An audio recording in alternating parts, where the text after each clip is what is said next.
Sean,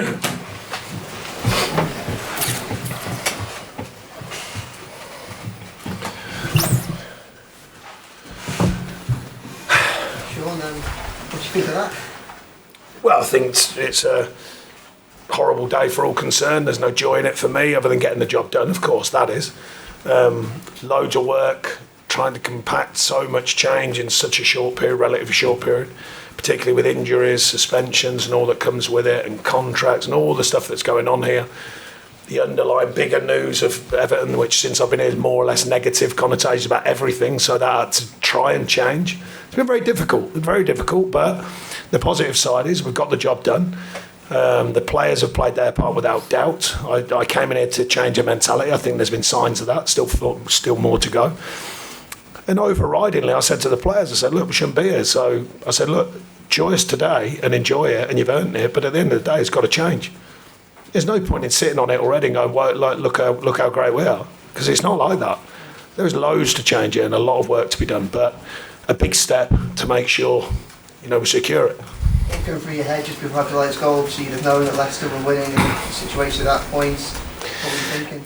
Do you know what, I'm all right with that sort of stuff because I can't do anything about it. I'm worse when I'm at home watching it. I don't like that bit. But when I'm working myself and I'm active, I can't do nothing about that. Can only react to what we're doing. You've seen the team we've put out there. You've seen the squad today. I mean, that's a stretch. I've never seen it. And you know what? No one would have cared. If we didn't get it done today, no one would have cared. They wouldn't have said the reality. They wouldn't have said, oh, he's had nothing to it. They'd have just said, oh, he didn't get it done. That's life as a football manager, which I totally understand, of course. So I'm pleased for that reason we got it done as well, because we've found a way. The work during the week by my staff as well has been terrific. The players' workload and their belief in what we were, because we had to change the show, we had to change personnel, of course. So I've been really pleased with the players, and generally, we've only stepped away from it a couple of times. We've let some big moments in games go against us, but the actual mentality has been pretty solid since we've been here. A few ups and downs, but pretty solid. And against all the noise, which has been difficult. It is very difficult when you're missing really important players and you're missing them a lot. And does work on next season start tonight, tomorrow? Work on next season started the day I got in here. Don't think I thought this was like an easy fix, because it's not. Far from it. There is massive amounts of work to be done. The thing I've learned about Everton, the fans have been amazing.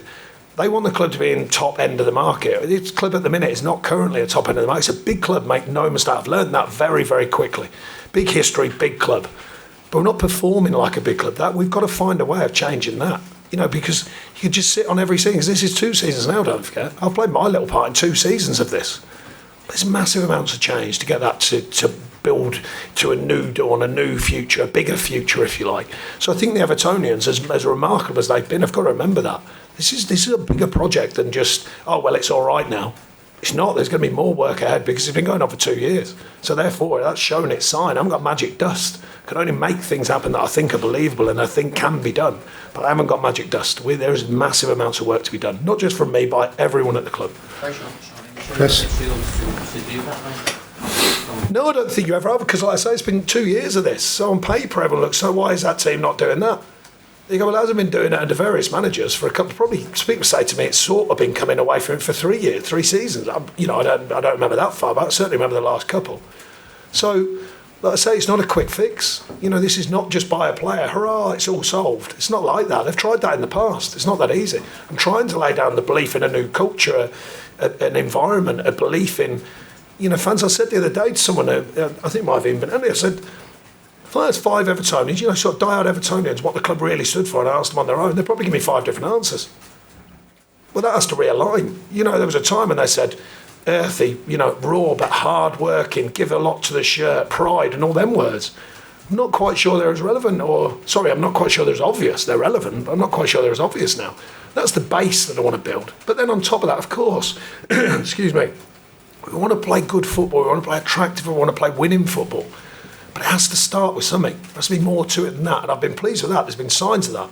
Signs that this team will fight and it will work and it will give everything. They're important things, never more so than in modern football, in my belief. Don't think Pep's sides just play beautiful football, because they work, they defend, they play hard, as well as being very, very ultra top footballers. Chris, sorry.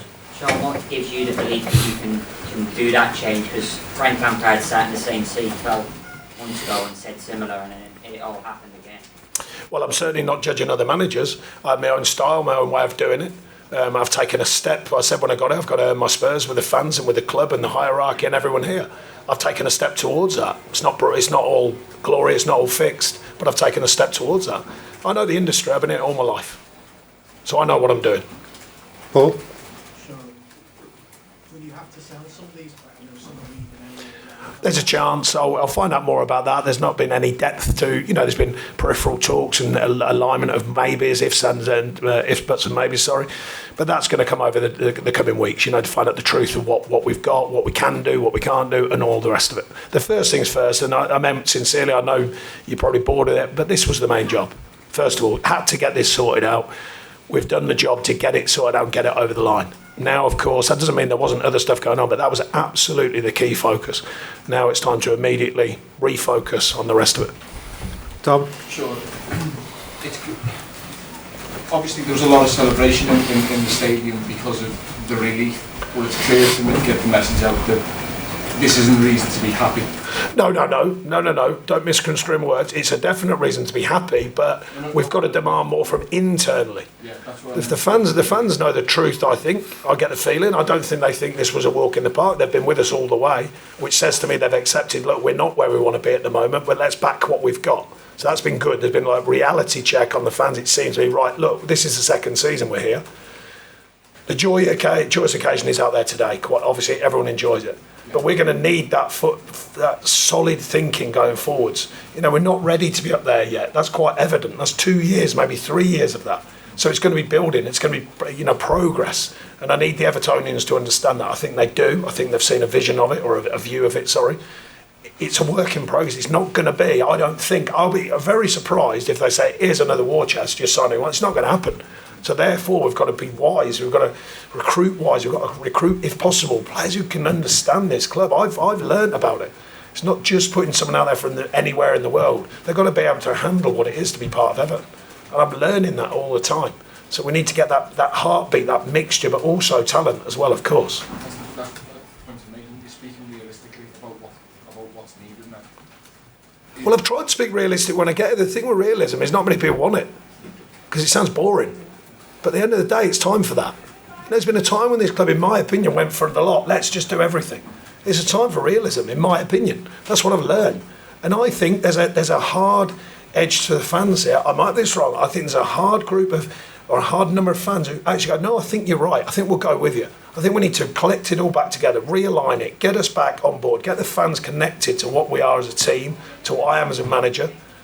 And then there'll be another day when hopefully I'll put enough things in place, if I get my time here, when a fashionista can come in and they'll all have a beautiful product. But for now, it's something that actually needs a rawness, a heartbeat, that the people of the Evertoners, in my opinion, can grip to and go, right, we've got a group that are giving every inch of it, and build on that. And I've been pleased with some of that. What backing do you need then to deliver that? Well, look, it's very difficult nowadays for development. So therefore, fans want development, but really they want first-team footballers who can play and win. So therefore, that usually implies money. But I'm going to wait to see. They have to make sure they're in the division. We know that about the financial stuff and all that. So that's got to be realigned. We've got to learn about that. So I don't know. In honesty, not yet. I don't know. I will do at some point, quite obviously. But you have said you don't think there'll be a war chest. Well, not the size it was. I think it's pretty sizable, it looks like to me. So it's that beautiful stadium down the road. Someone's got to pay for that, unless you're going to. So if you're not going to get that, you'll need your bosses, I guess. No, we're not going to get that. There has to be reality, because you're trying to build a stadium. They're doing massive things in the community. They've got to do something with this stadium, which looks like a massive community project as well. And you've got to get a team to win. There's a lot going on. Sounds easy, it ain't easy. So that's where we need the reality and the heartbeat of a football club, and I think that's massively important. And we've somewhat got it beaten again a little bit stronger. I think. I hope that's my gut feeling. I don't know every Evertonian. That's just a gut feeling I've got. I'll take a couple more, one from Carl, one from Paul. Bringing that up there, do you feel that that's sort of incumbent on you to do that as being the figurehead of the club, the public? Well, someone's got to, and that's usually the manager. Whether you like it or not, you take the hits, so you've got to enjoy the good stuff. But the hits keep coming, and they're all looking at me. No one would have cared. No Evertonian would have cared if we didn't get this over the line. They wouldn't have bothered with all the misfiring centre forwards and all the injuries and the suspensions and all the contract situations, players' rumours, players going out, the stuff that comes out of the club. They wouldn't have bothered with anything. That's life as a football manager. But now at least I can bring some of it to the fore and say, right, okay, I've given you the first step, and it's a big step. But then I need a bit of reality from the fans to go, right, okay, I don't think we're just going to expect next season we just win the first 10 on the trot. Highly unlikely, it looks to me. From 2 years, maybe more, of a club that's been just edging downwards. We've got to recreate an atmosphere and a belief in moving forwards. And that has to be a reality line through the club, in my opinion. But that involves you managing up as well as down. That's part of modern management. Juggling to do It is. Why do you think I look like this? From years of doing this, see them lines on my head. I think they get that deep from just having a joyous occasion. I had 8 months out, they weren't there for 8 months. Got back here and they all come back on my head again. But you already feel, it looks like you're more emboldened by securing this. You're No, I'm just bereft of giving you a load of nonsense. I'm trying to say the truth. I'm trying to tell the Evertonians the truth of what it is. I can mess around with all the myths if you want me to. Yeah, we're going to play like this, we're going to play like Man City because now we've got it over the line. It's all going to be wonderful. It's not. It's going to be loads of hard work to be done. Loads of hard work. But in my opinion, years gone by, speaking to Reedy and all the Joe Royal and them, it was always about that. Let's applaud it. Evertonians remember a time when they had an earthy team, a team that gave everything, a team that put their heart on their sleeve, and all them good things. They're good things. Even in modern times, they're good things. And of course, we still want to play good football, attacking football, aggressive, pleasing football that can win games. Not easy. Right, chaps. Thanks, everyone. Thanks for your constant glowing support.